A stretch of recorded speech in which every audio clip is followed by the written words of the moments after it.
Beda x-xogħol biex triq l-imqabba jkollha ġnien ġdid, Mitħna Park. Stqarrija tal-Gvern qalet li l-park qed jiġi żviluppat mill-Ministeru għall-Ambjent, l-Enerġija u l-Indafa Pubblika fuq medda ta' art li hija akbar minn ground tal-futbol. Intqal li l-park ġie ddiżinjat b'tali mod li dawk li jżuruh fosthom it-tfal iħossuhom eqreb tan-natura.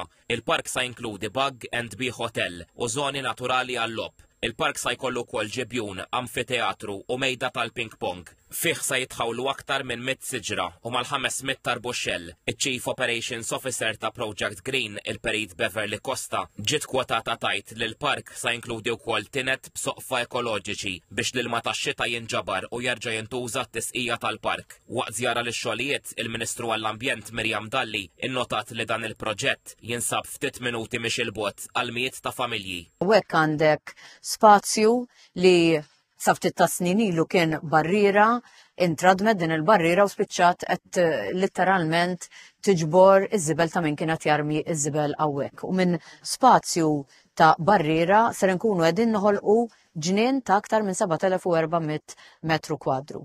Minnaħa tiegħu il-Ministru għall-Fondi Ewropej Stefan Zrinżot-Soppardi qal li dan il-proġett juri b'mod ċar kif il-fondi Ewropej qed jitqasmu b'mod effiċjenti għal aktar spazji ħodor fil-komunitajiet Maltin u Għawċin.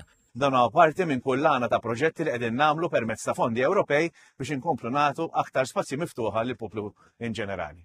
Il-proġett qed jitwettaq minn Project Green b'konsultazzjoni mal-Kunsilli Lokali tal-Imqabba u l-Qrendi.